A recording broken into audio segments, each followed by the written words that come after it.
Narendra Modi tweet करते हैं और भारत की तरफ से जो ट्वीट किए गए हैं उनमें कहीं डील शब्द का भी प्रयोग नहीं किया गया है। इसमें कोई फर्क है क्या कि डोनाल्ड ट्रंप कह रहे हैं डील और ये हम कह रहे हैं डील का कोई जिक्र नहीं कर रहे हैं, इसके बावजूद भी कि हमारे यहाँ जश्न मनाया जा रहा है, बाकायदा मालाएं पहनाई जा रही हैं। बस ताज की कसर जरा बाकी थी कि एक बार फिर नरेंद्र मोदी को ताज पहना दिया जाता। जश्न मनाने का तो कोई मतलब ही नहीं बनता। इस चीज को हिंदुस्तान ज्यादा आवेश में ना आके कुछ ठंडे दिमाग से धैर्य से इस पे रिस्पॉन्स करना चाहिए। अब और भी देश थे जो एक साल पहले हमसे पहले जिन्होंने डील करी है। अब नरेंद्र मोदी रशिया से कोई तेल नहीं खरीदेंगे, तो अब जो ये तेल वाली खासकर बात है, अचानक इस डील में ऐसा क्या हो गया कि हम तेल खरीदना रशिया से बंद कर देंगे, हमें पेनल्टी की भी परवाह नहीं है, अब हमें एक्सेप्टेबल भी है, पहले अनएक्सेप्टेबल था। देखिए अरफा, यही तो सवाल सब लोग उठा रहे हैं कि ये इस डील के जो इसकी डिटेल्स क्या है। अगर रशिया से जीरो कर दिया, पूरी तरह अगर विड्रॉ करते हैं और वो सारा हम शिफ्ट करते हैं अमेरिका और वेनेजुएला की बात करी, तो ये तो एक बहुत बड़ा एक सरेंडर है। तो ये बिल्कुल इंडिया रशिया जो ट्रेड डील है वो आप मान लीजिए ध्वस्त हो गया, वो बिल्कुल खत्म। भारत का ओवरऑल जो आम बजट है, यानी हमारे देश का जो पूरा सालाना बजट है उससे थोड़ा कम है, तो हम इस पे भी अग्री कर गए हैं कि हम पूरे का पूरा अपना बाजार क्या हमने अमेरिका के हाथों गिरवी रख दिया है क्या? ये जो 500 बिलियन का इन्होंने जो गुब्बारा छोड़ा है ट्रम्प साहब ने, इसका आकलन करना भी बड़ा मुश्किल है। मेरे को लगता है कि कुछ इसमें भी एक खेल है। वो खेल ये है कि ये अब बाद में हमें बताया जाएगा, ये मेरा अनुमान है कि भाई ये हम अगले 10 साल का अनुमान दे रहे हैं या अगले 5 साल का अनुमान दे रहे हैं कि हम अगले 5 साल में 500 बिलियन करेंगे, 7 साल में। जो ट्रम्प एडमिनिस्ट्रेशन के हैं ट्वीट कर करके बता रहे हैं कि अब देखिए हमारे किसानों का सारा सामान अब भारत में बेचा जाएगा, ये सारा जो उत्पाद है।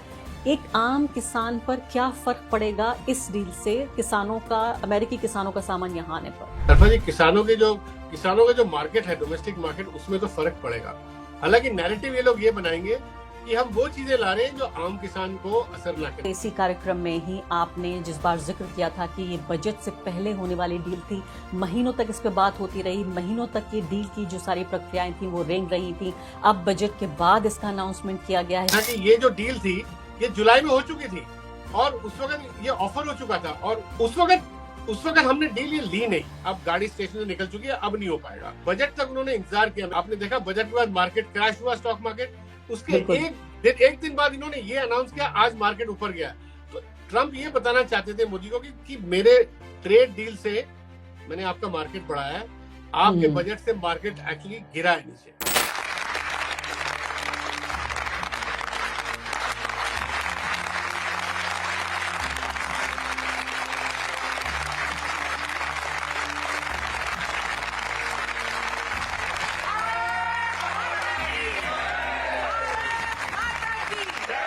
नमस्कार, द वायर में आपका स्वागत है। मैं हूं आरफा खानम शेरवानी। अभी आपने अपनी स्क्रीन पर जो तस्वीरें देखी उनमें आपने सीधे तौर पर देखा भारत माता की जय, वंदे मातरम।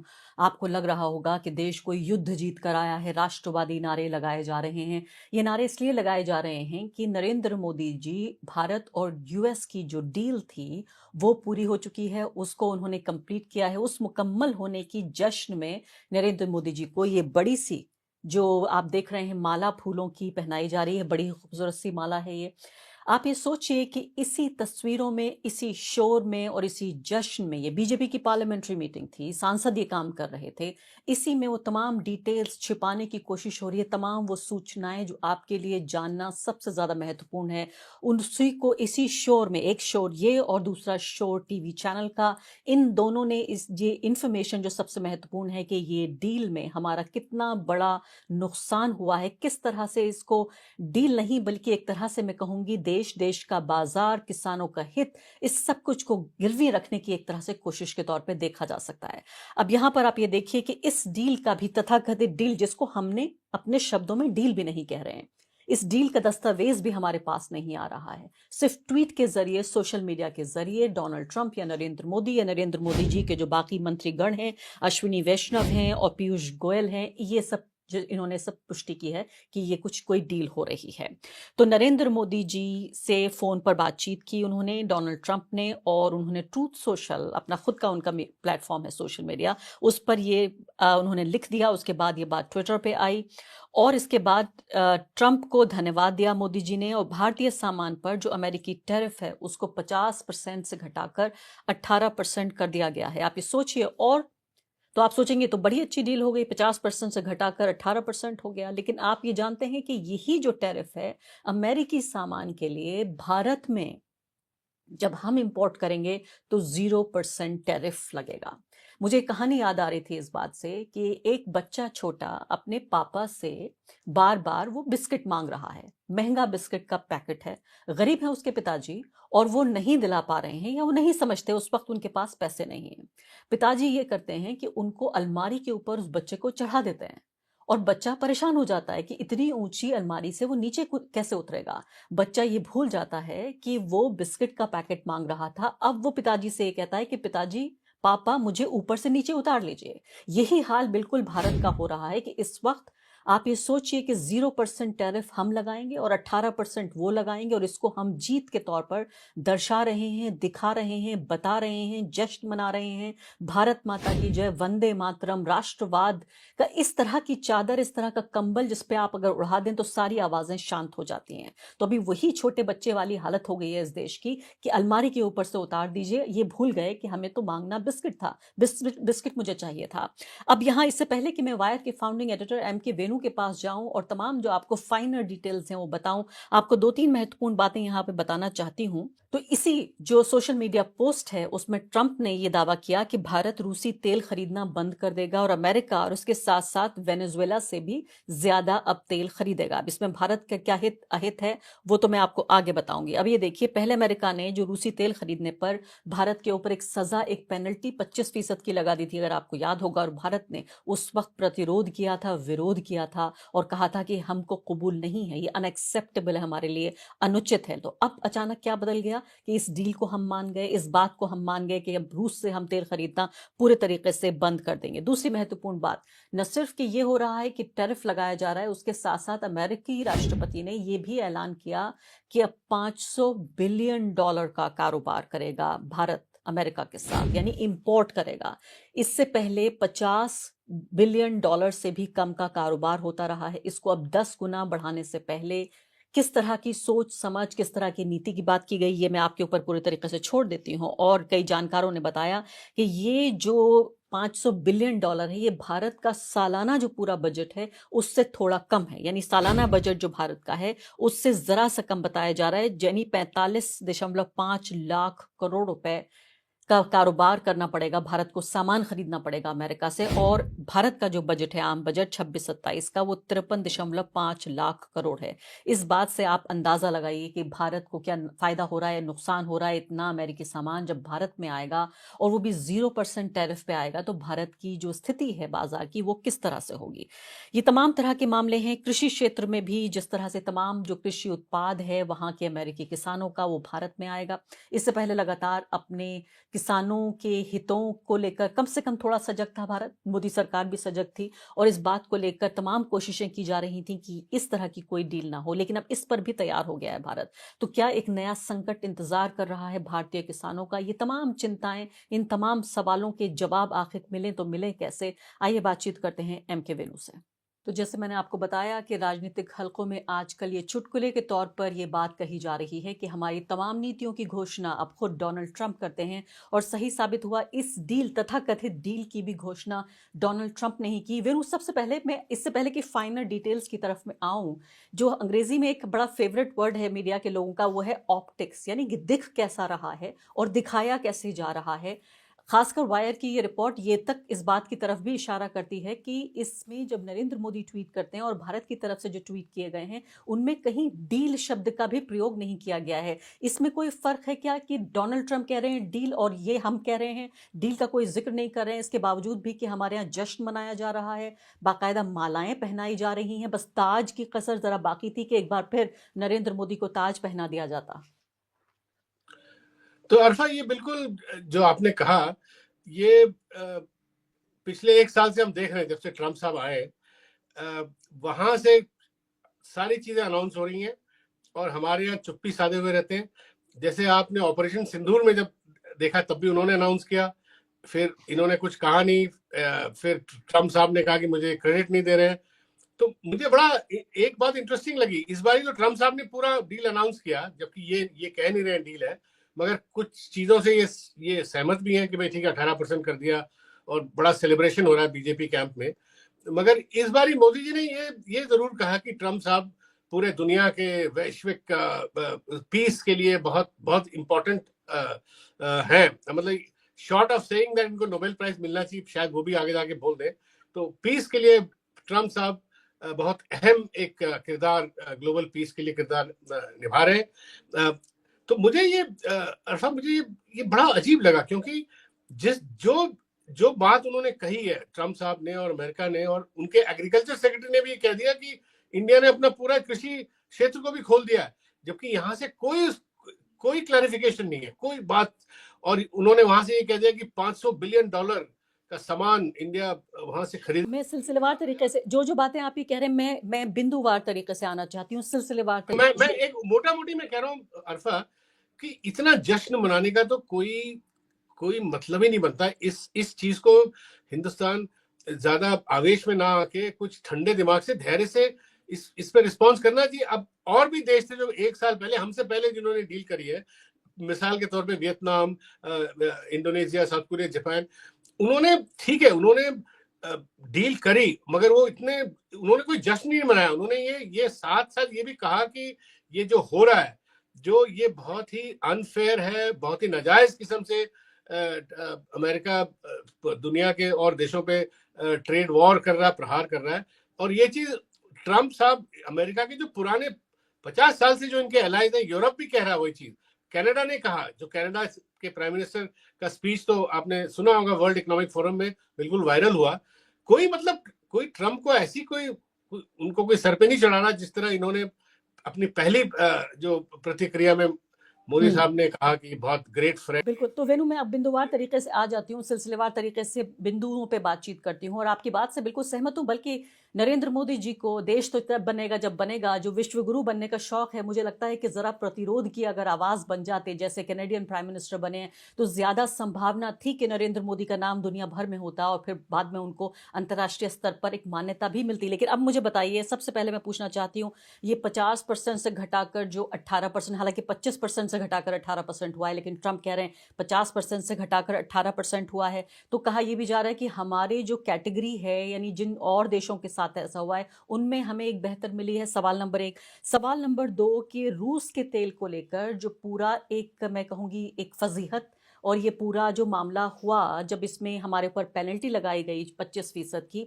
तब हमने साफ तौर पर अपना प्रतिरोध जाहिर किया और हमने कहा कि अनएक्सेप्टेबल है, ये अनुचित है, हमें बर्दाश्त नहीं है। लेकिन अचानक ये सब कुछ बर्दाश्त हो रहा है। डोनाल्ड ट्रंप खुद ये कह रहे हैं इसी ट्वीट के दौरान भी कि हमने अब नरेंद्र मोदी रशिया से कोई तेल नहीं खरीदेंगे। तो अब जो ये तेल वाली खासकर बात है, अचानक इस डील में ऐसा क्या हो गया कि हम तेल खरीदना रशिया से बंद कर देंगे, हमें पेनल्टी की भी परवाह नहीं है, अब हमें एक्सेप्टेबल भी है, पहले अनएक्सेप्टेबल था।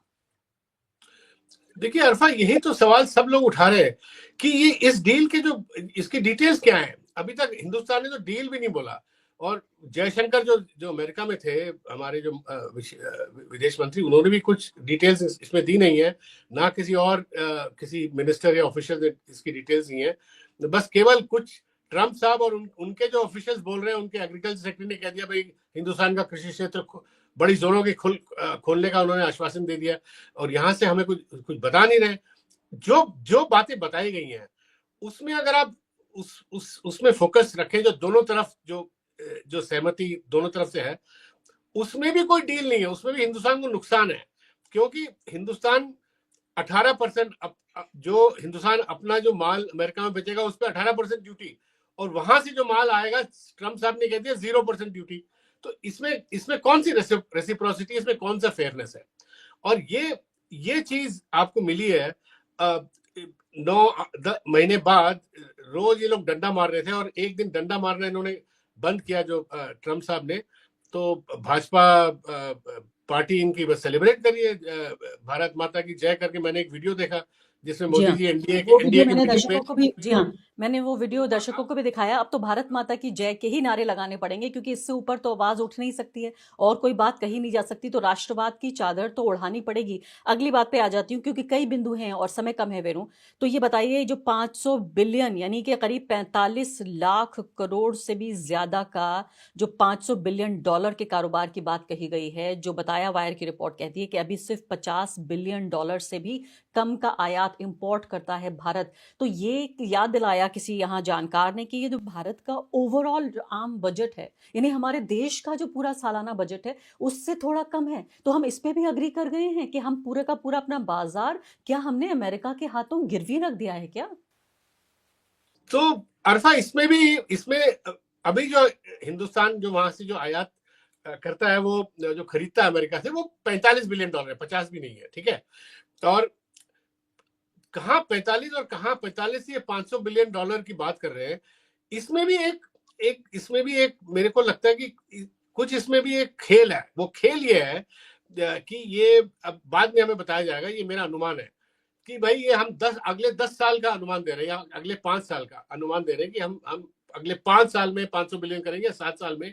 तो मेरा ये कहना है कि मोदी जी अगले 5 या 10 साल का कैसे कर सकते हैं, जबकि पावर में ही ये 19 तक ही है। तो 19 से आगे का आश्वासन ये कैसे दे रहे हैं, और एग्रीकल्चर 29, सेक्टर में कैसे दे रहे हैं।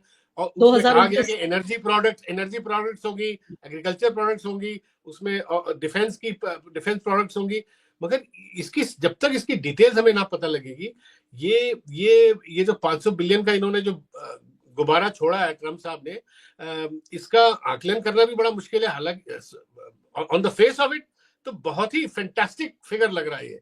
और जैसे आपने बताया, और लोग भी कह रहे हैं कि इंडिया का बजट इतना नहीं है कि एक ही देश से खरीदेंगे। बाकी दूसरी बात अरफा, रशिया, हमारे जो रशिया के प्रति जो हमारी जो गहरी मित्रता है, उनको जो हमने आश्वासन दिए हैं, जो पिछले साल पुतिन साहब आए थे, उनसे अगर पूरा ही तेल खरीदना कम कर दिया, तो मेरे हिसाब से ये सरेंडर है। अगर रशिया से जीरो कर दिया, पूरी तरह अगर विड्रॉ करते हैं और वो सारा हम शिफ्ट करते हैं अमेरिका। और वेनेजुएला की बात करी, वेनेजुएला भी ट्रम्प साहब ने दो दिन पहले बताया, बिना उसमें भी हिंदुस्तान की कोई प्रतिक्रिया नहीं थी, कुछ नहीं बोला। तो ये तो एक बहुत बड़ा एक सरेंडर है। अगर अब रशिया को बिल्कुल ही तेल के वहां से आयात करना बंद कर दो, उन्हें बाहर कर दें तेल के ट्रेड से, तो ये बिल्कुल इंडिया रशिया जो ट्रेड डील है, वो आप मान लीजिए ध्वस्त हो गया, वो बिल्कुल खत्म। और इसके अलावा अब जिक्र ये हो रहा है कि भारतीय किसानों के, ऐसा लगता है कि उनके खेतों नहीं बल्कि उनके दिलों पर और उनकी रोजी रोटी पर बुलडोजर चलाने का बिल्कुल एक तरह से इंतजाम कर लिया गया है, क्योंकि अपने किसानों को खुश करने के लिए डोनाल्ड ट्रंप हमारे किसानों को और हमारे उत्पाद को पूरे तरीके से, मैं कहूँगी, बुलडोजर के नीचे ढा देंगे क्या, क्योंकि वहां पर तमाम तरह की समस्याएं पैदा हो रही हैं। वहां के किसान और किसानों की जो पूरी लॉबी है वो नाखुश है। वहां पर जो वहां का खाद्य जो सामान है वो यहाँ बेचा जाएगा, तो हमारे किसानों का क्या होगा? किसानों में ये, इसके बावजूद भी कि ये 3 जो कृषि कानून थे, जो काले कानून थे, जिसका जिसका विरोध प्रदर्शन करने के लिए 1 साल से भी ज्यादा भारत के किसान दिल्ली के अलग अलग बॉर्डर्स पर बैठे रहे, पूरे हिंदुस्तान में ये प्रोटेस्ट फैल गया, 700 से ज्यादा लोगों की जान गई, ये कानून वापस लिया गया, और उसके बाद भी अभी भी तमाम जो कृषि, जो मैं कहूंगी समुदाय हैं हमारे भारत में, वो नरेंद्र मोदी से खुश नहीं है। और ऐसे में मुझे बताइए, प्रैक्टिकली अगर कोई किसान बड़ा या छोटा इस वक्त ये कार्यक्रम देख रहा है और डोनाल्ड ट्रंप ये कह रहे हैं, और बाकायदा डोनाल्ड ट्रंप नहीं, जो उनके सेक्रेटरी और बाकी तमाम महत्वपूर्ण लोग जो ट्रंप एडमिनिस्ट्रेशन के हैं, ट्वीट कर करके बता रहे हैं कि अब देखिए हमारे किसानों का सारा सामान अब भारत में बेचा जाएगा, ये सारा जो उत्पाद है। एक आम किसान पर क्या फर्क पड़ेगा इस डील से, किसानों का, अमेरिकी किसानों का सामान यहाँ आने पर? देखिए अल्फा जी, किसानों का जो मार्केट है, डोमेस्टिक मार्केट, उसमें तो फर्क पड़ेगा। हालांकि नैरेटिव ये लोग ये बनाएंगे कि हम वो चीजें ला रहे हैं जो आम किसान को असर ना करे। जैसे इन्होंने मक्का ही बोला, जो मक्का एथेनॉल बनाने के लिए हम कोटा देंगे, केवल एथेनॉल बनाने के लिए, मगर लोग मक्का खाने पीने के लिए, मक्का जो है वो हम डोमेस्टिक इकोनॉमी से पैदावार होगी, वहीं से खपत होगी, वहीं से जो उसकी उपभोक्ता खरीदेंगे। जैसे बिहार बहुत बड़ा मक्का प्रोड्यूस करने वाला प्रदेश है। और इसी तरह ये मेरे ख्याल जीएम सोया, अर्थात सबसे सेंसिटिव पॉइंट है कि जीएम फूड जो है, जेनेटिकली मॉडिफाइड जो पदार्थ है, उस पे हिंदुस्तान की हमेशा पॉलिसी रही है और इसमें स्वदेशी जागरण मंच आरएसएस भी इसके खिलाफ रहा है हमेशा। तो मेरे को तो हैरानी हो रही है कि आरएसएस और स्वदेशी जागरण मंच चुप्पी साधे हुए हैं और वो उसको इंट्रोड्यूस करने की बात हो रही है। उसको भी ये लोग नैरेटिव बनाया जाएगा कि पायलट प्रोजेक्ट के तौर पे कुछ क्षेत्र में कुछ करेंगे, कुछ लिमिटेड अमाउंट इंपोर्ट किया जाएगा। मगर ये लिमिटेड अमाउंट जो इंपोर्ट करने की बात जो है वो एक तरह से दरवाजा आधा खोलने की बात है। बाद में पूरा तो बाद में खुलता ही है। ये हमारा एक ऐतिहासिक एक्सपीरियंस रहा है। दरवाजा हमेशा थोड़ा खुलता है, फिर बाद में पूरा खुलता है। शुरुआत जरूर इस तरह से होती है लेकिन खत्म ऐसा नहीं होता। बिल्कुल, बहुत ही संक्षेप में आपसे ये पूछना चाहती हूँ, जो टाइमिंग है इस डील की उसके बारे में बताइए। मुझे याद है इसी कार्यक्रम में ही आपने जिस बार जिक्र किया था कि ये बजट से पहले होने वाली डील थी, महीनों तक इस पे बात होती रही, महीनों तक ये डील की जो सारी प्रक्रियाएं थी वो रेंग रही थी। अब बजट के बाद इसका अनाउंसमेंट किया गया है, तो उसको फैक्टर इन किया गया होगा या नहीं मैं नहीं जानती, लेकिन इसमें एप्स्टीन फाइल जिसमें ट्रंप का भी नाम है, नरेंद्र मोदी का भी नाम है, हमारे और मंत्री जी हरदीप पुरी का भी नाम है, इन सबके नाम आ रहे हैं, इस वक्त पे आया है। दूसरी महत्वपूर्ण बात दर्शकों को बताना चाहती हूँ कि जो गौतम अडानी हैं उन्होंने ये कबूल कर लिया है कि ये जो अमेरिकन जो नोटिस है एसईसी का जो केस चल रहा है वो अब वो कबूल कर लेंगे। तो ये इसको अगर इस हिसाब से देखा जाए तो ये टाइमिंग को लेकर मुझे बताइए। टाइमिंग अरफा, मेरा मानना है कि ट्रंप साहब ने पूरी तरह उन्होंने पिछले 9 महीने में प्रेशर बनाया मोदी जी पे। आपको याद होगा ट्रंप साहब के जो कॉमर्स मिनिस्टर थे लुटनिक, उन्होंने कुछ दिन पहले एक अपने वक्तव्य में बताया था कि ये जो डील थी ये जुलाई में हो चुकी थी और उस वक्त ये ऑफर हो चुका था और उस वक्त भी बताया गया कि ऑफर इंडोनेशिया और वियतनाम और देशों से थोड़ा बेहतर है।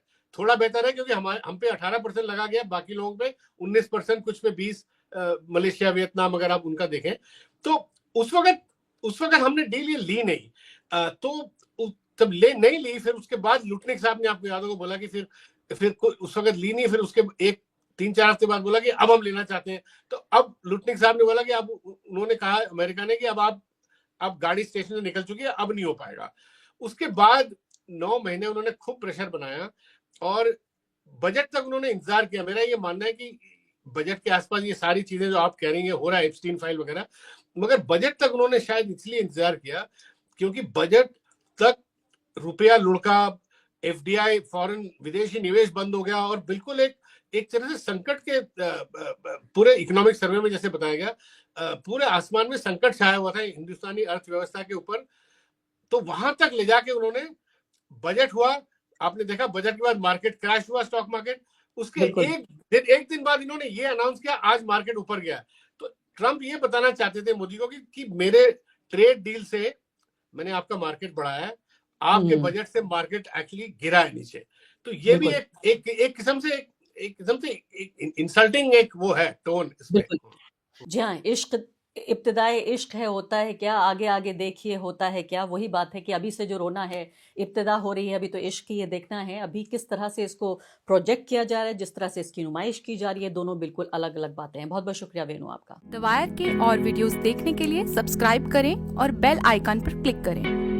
स्वतंत्र पत्रकारिता की आर्थिक मदद करने के लिए डिस्क्रिप्शन में दिए गए लिंक पर जाएं और अपनी राशि चुनें।